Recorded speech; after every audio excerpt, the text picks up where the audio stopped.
for sure, like every once in a while, like they'll say, "Oh God, I would love something like that too." In fact, right afterwards, my mom, my Catholic mom, she was like, "I want an emergence too." She's like, "I'm turning 75 this year, so we're gonna give it to her."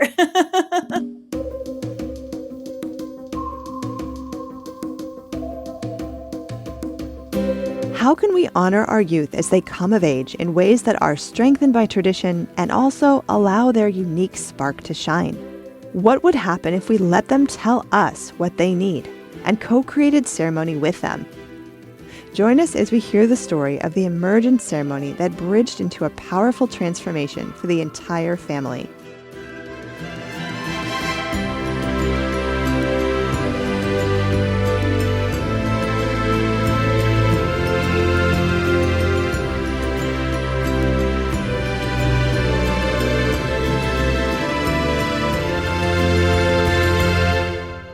This is Shame Piñata. I'm Colleen Thomas. Welcome to Shame Piñata, where we talk about creating rites of passage for real-life transitions. Today we are lucky enough to be joined by April Cantor. April is a gifted ritual leader and a gifted mom. She is here to share a story with us, a story of growth, a story of change, a story of emergence. It centers around one weekend in which a planned ceremony unfolded into an unplanned ceremony, both of which turned out to be part of a larger whole. So join me in taking a breath and centering in your heart as we travel back in time to that weekend. Imagine a beautiful clearing with grass that's just been fed by a misty morning, like fall of rain, and these tall trees that were like, these beautiful sisters and brothers of the forest that we were in. It's just the backyard, but it's just this gorgeous clearing. And they created this beautiful cathedral space, this natural cathedral. And within this clearing was a circle of family and friends. And in the center of that circle of celebration was my son, who was turning 13 at the time. And we were celebrating what we were calling his emergence. So we called it an emergence ceremony. And he had actually chosen this particular town because it was a town that is known for its inclusivity. He identifies as gay, but also gender. I'm probably going to get this wrong, but not just gender fluid, but all inclusive, right? Like he's like a he and a she, and it doesn't matter which one. It's like whatever you see him as. And this particular place in Pennsylvania, so it's like New Hope, Pennsylvania, we found this house that we can invite everyone to. And in this ceremony, we just celebrated his crossing over the threshold from childhood into adolescence in his own beautiful, special way. Mm-hmm. So that's the setting for that weekend. Can I ask, was the ceremony his idea? Was it your idea? Did you come up with it together? We created it together. It was definitely a collaborative process, and that was important to all of us, that it was a group effort. Ezra had been following his older brother through Hebrew school with the goal of reaching his bar mitzvah. While the process had gone smoothly for his brother, for Ezra it had been a continual struggle. He had tried to tell his parents many times that he didn't want to go to Hebrew school because he just didn't feel like he belonged there. But continuing the Jewish tradition and lineage was very important to his father. Finally, he was at the finish line with only one last year to go. This was when he approached me and said, "Mom, I'm not going through it. I do not want to do this bar mitzvah. It's not who I am. And it's not an expression of me."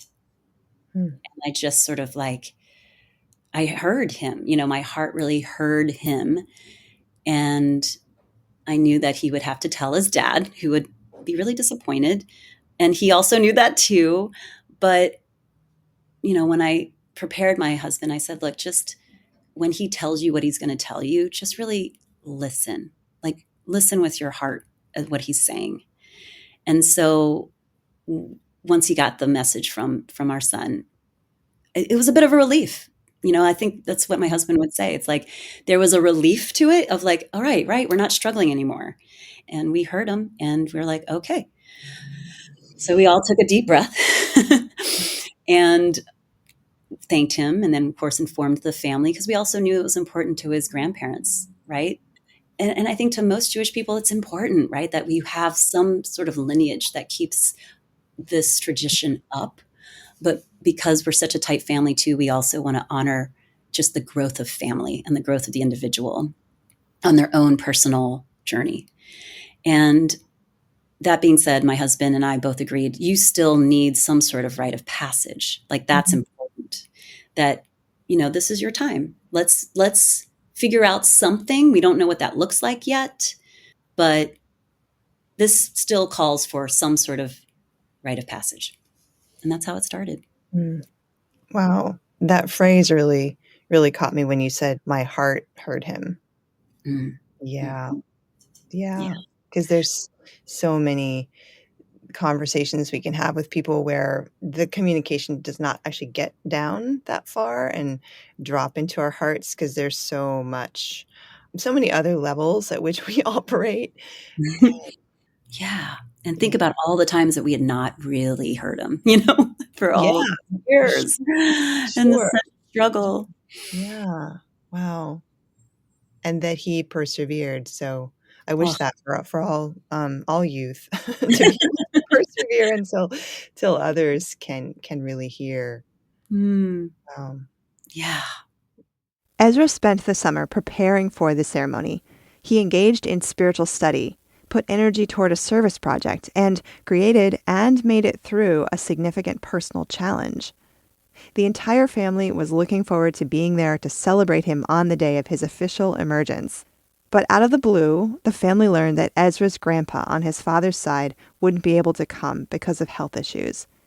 His not being there was a huge deal for the family. Everyone was devastated. April knew that she had to hold space for this additional piece, this loss for the entire family. So she began to gather resources to help her honor both things at once, the joy and the grief. And in her search, she came upon Shame Piñata and heard our episode called Inviting Grief to the Wedding. I just was blown away. I was like, oh, this is exactly what I was looking for. And just hearing your voice and so encouraging. And then, I mean, in particular, this one episode you did, I'm forgetting the person, but it was a wedding planner. And they had talked about including grief as part of the celebration ceremony. Mhm. And it was such a powerful episode. Oh, that was super helpful, was hearing that particular episode. How did you weave those together on the day? The morning of the whole ceremony, right? We're talking like it happened on a Saturday. Early that morning, we got a call, and it was a call from my mother in law. And through tears, she had mentioned that they had to move him into hospice. Mm. And we all knew what that meant. And it was hard. It was just a really uh, profound moment. There was crying. There was also doubt about, should we continue with this? Should we just cancel this? Do we need to fly out today? There was all these questions about what do we do? We have all these people here, and it was so clear from the discussion with my mother-in-law and father-in-law, who was coherent at the time. They were like, you must continue this journey for your son. It is imperative that you continue this ceremony. We want you to continue it, and then please have it, and then whenever you can, like as soon as possible, make it down, right? So we went through it. We did it. We just kind of like gathered everything we could as far as like just our composure, just adrenaline kicked in, and then we just sort of like went through as if we had to just sort of compartmentalize that for a little bit, and then just say, this is what's happening. Thank you for everyone just holding the space for us. We're going to continue with this, but we're also going to hold space for this other thing that's happening. So when I greeted everyone into circle, and by the way, those who were present were just intimate, close family members. My son made it clear that he did not want a huge bar mitzvah the way that his older brother had that he really just wanted like his grandparents there, his aunts and uncles, some close family friends, and then his crew, his crew. Mm-hmm. And so there was, us in a circle in this beautiful place. And once we had the little procession in with our drums and our shakers, we greeted each other. And then I proceeded to ask everyone to just hold their hearts for a moment and take a deep breath in and to breathe in all the joy that we're feeling. And then to also acknowledge the fact that there are some important people that weren't able to join us here in Circle. But we know that just by connecting our hearts out to them and sending our deep breaths, that we might encourage deeper breaths wherever they are and to welcome in them into our space as if they were here, because we know in spirit that they are. And any of the grief, any of the pain that we are feeling at this moment, we could just honor it, feel it, just give us ourselves a chance to cry about it if we want at this moment. And whatever's coming ahead of time, we don't know. But we can also just be present with what is. And let's put this grief in a little boat on a river that's just gently, if we use our imaginations, just flowing beautifully behind us to hold this space for us. We can let it drift on this little boat and we can pick it up down the shore a little bit, but let it take its own journey while we hold this space for celebration. For as much as we can feel this pain, we can also hold the same amount of joy. And that was the wish we know directly from Jack and Mimi. This is what they wanted. Mm. So that's how we said it. And I would not have had that language had I not listened to Shane Piñata. Oh my goodness. Yeah. I was just thinking how incredibly beautiful it is, the way that you put that, and almost brought tears to my eyes, just such a deep honoring of life that is grief and joy, and our capacity to be able to drop in to both. Thank you so much for sharing those words with us today. My pleasure.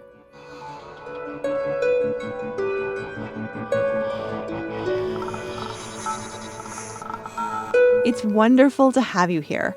If you're inspired by the topics we cover, consider sharing your story about how you marked an important life transition. You can do that by sending a message to us through our website, shanepiñata.com. And thanks. So the ceremony happened. It was amazing. We had set that space and woven into that some wisdom sharings, right, with everyone. The grandparents, at least my parents were there, they gave their part. The aunts and uncles and the friends even were asked to, like, what are the things that you want to tell Ezra, that is his, like, something that you feel like he needs to know at this time, right? That was the basic question. And then everyone got to share, because it was important that it wasn't just led by me, right? That this ceremony was like an expression of how we all have the capacity to hold space. We all have the capacity to let our hearts be listened to. And then we all have the capacity to share wisdom. We also did some sort of, like, there's always, it's not a good ritual without some sort of like sacred drama, right? So we we wrapped him in this like butcher paper, so he's like literally in a cocoon. And we were like, okay, so here's Ezra, like he had to go through this transformation from this little caterpillar into his now chrysalis, but he's ready to come out. And of course, like, the great song, the I'm Coming Out song was what I played. Oh my God, amazing. Wow.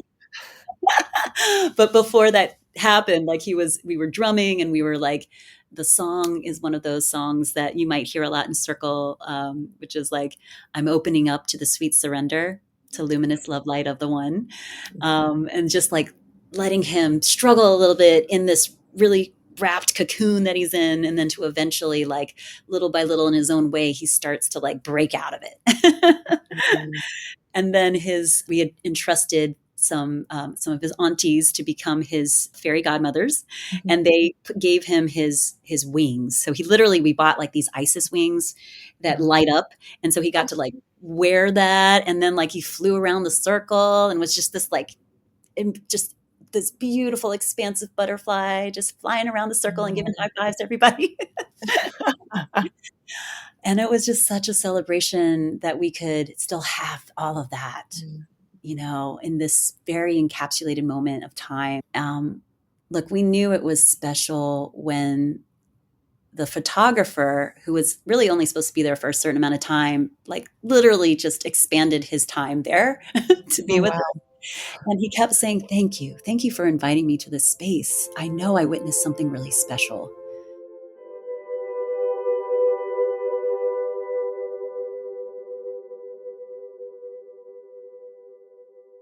After the ceremony happened, the family raced back to be with Ezra's grandfather for his last moments. They arrived about 2 or 3 hours before his passing. He had waited for them. And that was the night of the big eclipse 2 years ago. And I know we've just finished one big eclipse portal just recently, but like, wow, it's so things happening on such an astrological level. Really, like it was as if this was a huge portal of time, of literally going through some new part of ourselves. But I was so grateful to have had that.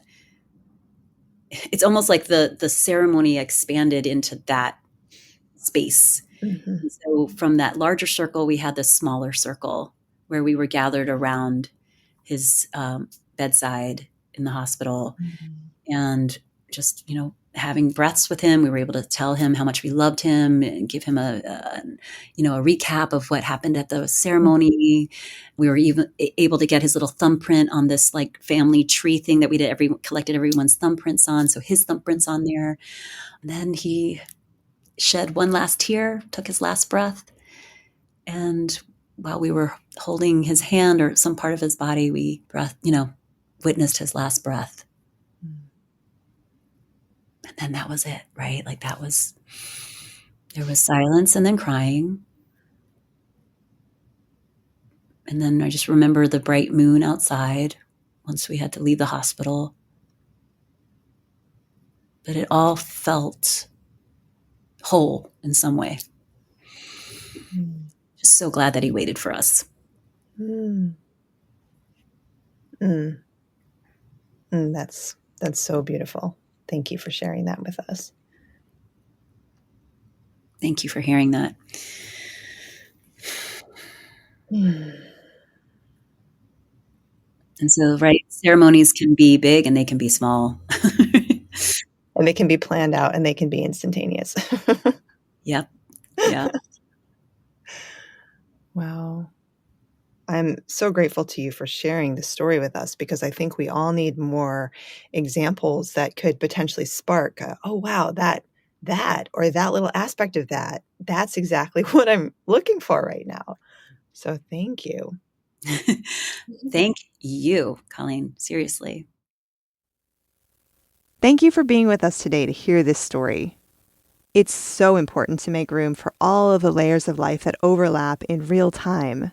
When we honor that richness, we create room for our full selves. And when our full selves are invited, who knows what will happen?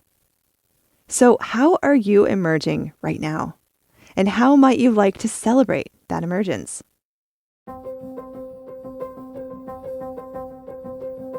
April Cantor is a certified yoga and mindfulness teacher and modern-day priestess.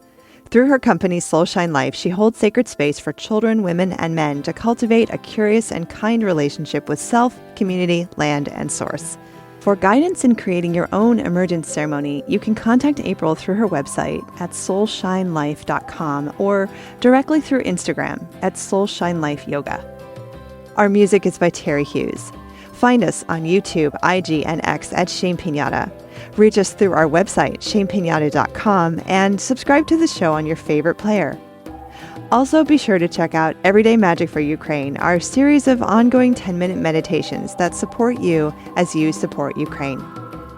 I'm Colleen Thomas. Thanks for listening.